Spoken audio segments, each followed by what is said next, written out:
आज हम अ pinch of snuff मनोहर मालगांवकर के द्वारा लिखी गई एक स्टोरी पढ़ेंगे। मनोहर मालगांवकर ने इस स्टोरी में अपने नैरेटिव टेक्निक का इस्तेमाल किया है। नैरेटिव का अर्थ होता है नैरेट करना, कहना, बताना। और इसमें जो कैरेक्टर है नानू काका वो काफ़ी विटी है। विटी का अर्थ होता है बुद्धिमान, हाजिर जवाबी, बुद्धिमत्ता के उच्चतम स्तर पर बहुत ही बुद्धिमान होना। और बुद्धिमानी से कैसे नानू काका अपने काम को निकालते हैं, इस जो है स्टोरी में वह हमें मिलेगा, क्योंकि ये पूरी तरह से वीटी स्टोरी है। इसमें कुछ कैरेक्टर्स जैसे नानू काका और ऑथर जो राइटर है उसके मामा हैं नानू काका, और ऑथर कैरेक्टर है। फिर इसके अलावा सोहनलाल रतिराम, धोबी और वेलफेयर मिनिस्टर, और भी कुछ कैरेक्टर्स हैं इसके अंदर। लेकिन मेन कैरेक्टर जो है वह नानू काका का कैरेक्टर है। यह जब स्टोरी शुरू होती है उस वक्त जो है इनकी माँ यानी ऑथर की माँ जो है बताती है कि नानू काका जो है कुछ दिनों के लिए यहाँ पर आ रहे हैं, 2 या 3 दिन ही रुकेंगे। लेकिन ऑथर नहीं चाहता कि नानू काका यहाँ पर आए, वह बहाना बनाना चाहता है। लेकिन माँ कहती है कि वो ऑलरेडी जो है वह ट्रेन में चढ़ चुके होंगे, जिसकी वजह से ऑथर को जो है वह ऑथर की कुछ नहीं चलती। ओके। और नानू काका जब आते हैं तो सबसे पहले उन्होंने जो है अपने वीटी को जो सबसे पहले दिखाते हैं वह टीसी के द्वारा दिखाते हैं। ओके। पहला जो उनका वीट है, पहला जो उनकी बुद्धिमानी है, 3rd क्लास टिकट होता है। ऑथर प्लेटफॉर्म पे पहुंच चुका होता है, और ऑथर जब पहुंचा है प्लेटफॉर्म पे उस वक्त नानू काका आते हैं, और नानू काका एक टोकरी पकड़ा देते हैं जिसके अंदर जो है वह बिल्ली का बच्चा होता है, और कहते हैं तुम बाहर जाओ, मैं जो है थोड़ी देर में आता हूँ। जब ऑथर जो है बाहर चला आता है तो काफ़ी देर के बाद जो है नानू काका टीसी के साथ आते हैं, और नानू काका बताते हैं कि कैसे उनके पास 3rd क्लास की टिकट थी, लेकिन 2nd क्लास में उन्होंने सफ़र किया सिर्फ अपने बुद्धिमत्ता की वजह से। उन्होंने जो है, और टीसी जो है उन्हें इवन बाहर तक छोड़ने आता है, स्टेशन के बाहर तक, कि उनको कोई प्रॉब्लम ना हो। तो यह इनके विट को दर्शाता है। पहला विट उन्होंने जो है यहाँ पर दिखाया है। उसके बाद नानू काका जो है, वैसे नानू काका मिनिस्टर से मिलना चाहते हैं, मिनिस्टर से मिलने के लिए आए हैं, लेकिन ऑथर जानता है कि मिनिस्टर से मिलना कितना टफ है। मिनिस्टर से मिलने में कभी कभी जो है सप्ताह, महीनों तक लग जाते हैं। और ऑथर जो है एक मामूली सा अंडर सेक्रेटरी है और प्रोबेशनरी पीरियड पे है, यानी प्रशिक्षण के वक्त में अभी जो है वह है, और वह मिनिस्टर से ज़्यादा उसकी जान पहचान नहीं है। और उसे यह बताया गया कि मिनिस्टर जो होते हैं वो गॉड से भी 2 स्टेप, 2 कदम, 2 सीढ़ी जो है वह ऊंचे होते हैं। अब नानू काका जो है वह नॉर्थ ब्लॉक जाते हैं मिनिस्टर से मिलने के लिए, लेकिन मिनिस्टर से मिलना तो काफ़ी मुश्किल, वो 2 घंटे तक इधर उधर करते हैं, और लास्ट में डिप्टी सेक्रेटरी उनको 3 दिन के बाद का समय देता है, जिससे नानू काका गुस्सा हो जाते हैं। ओके।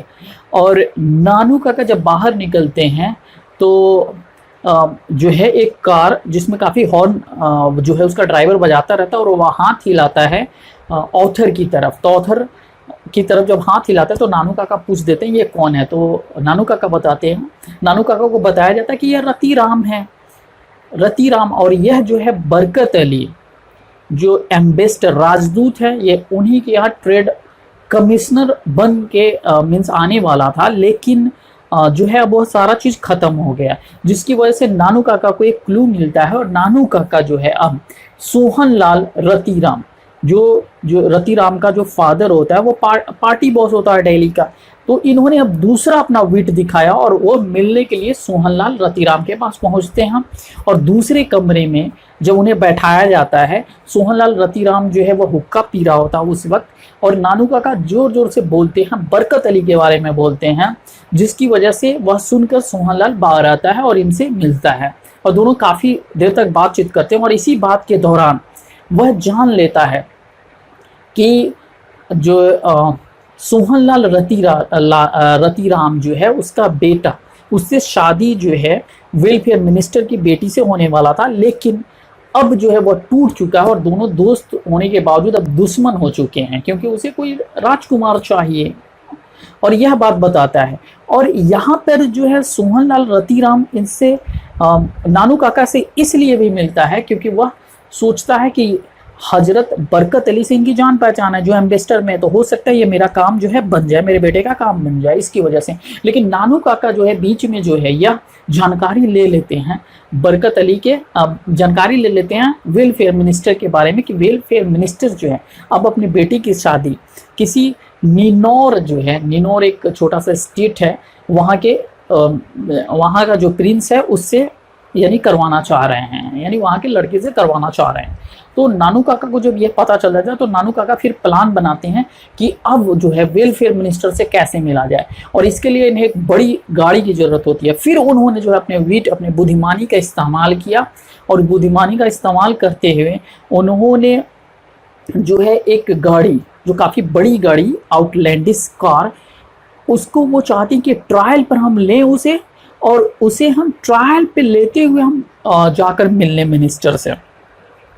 और इसके लिए वह जो है फिर दिमाग लगाते हैं और धोबी को बुलाते हैं, एक कोर्ट में 1000 का चेक लिख के जेब में डाल देते हैं और धोबी को बता देते हैं। और जैसे ये शिखा ऑटो डीलर्स के पास जैसे अंदर प्रवेश करते हैं, कुछ देर के बाद जो है धोबी चला जाता है और धोबी बताता है कि आपने सर कैसे यहाँ पे जो है अपने पैसे को छोड़ दिया, जिससे जो है नानू काका जो प्रदर्शन करना चाहते थे कि वह दौलतमंद है, पैसे वाले हैं, जिससे छाप पड़े उस डीलर के ऊपर, और छाप पड़ता है। और फिर वह गाड़ी लेकर जो है वह ट्रायल में गाड़ी लेकर जाते हैं मिनिस्टर से मिलने। और वेलफेयर मिनिस्टर से जब मिलने जाते हैं तो वो पूछते हैं, वहाँ के जो सेक्रेटरी हैं, जो लोग हैं, वो पूछते हैं कि आप यहाँ क्यों आए हैं, किस पर्पज़ से आए, लेकिन ये पर्पज़ नहीं बताते और ये सिर्फ रजिस्टर मांगते हैं। और रजिस्टर लेकर जो है वह जब उसमें नाम लिखते हैं तो ये लिख देते हैं हेरिडिटरी एस्ट्रोलॉजर ऑफ निनौर, यानी निनौर महाराज के जो हैं ये खास ज्योतिष हैं, खानदानी ज्योतिष हैं,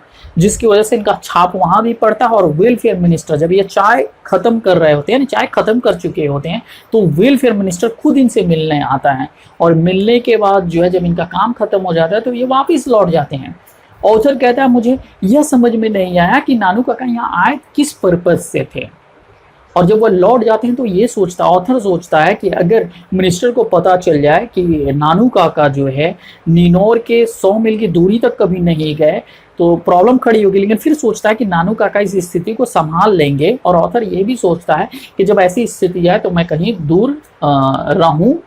तो यह जो है यह स्टोरी काफ़ी वीटी स्टोरी है, काफ़ी इसमें जो है बुद्धिमानी का उन्होंने इस्तेमाल किया है, चक्रम का इस्तेमाल किया है। तो सबसे पहले हम मनोहर मालगांवकर के बारे में जानते हैं। मनोहर मालगांवकर, इनका जन्म 1913 में हुआ, is a well known novelist and short story writer with over 25 publication to his credit. यह जो है एक जाने माने उपन्यासकार, नॉवेलिस्ट, नॉवेल लिखने वाला, शॉर्ट स्टोरी से बड़ा जो नॉवेल, मोटी मोटी पुस्तक आपने कभी अगर देखा हो तो यह एक novelist and short story writer, और करीबन 25 से ज़ायद किताब जो है इन्होंने पब्लिश की है, प्रकाशित की है।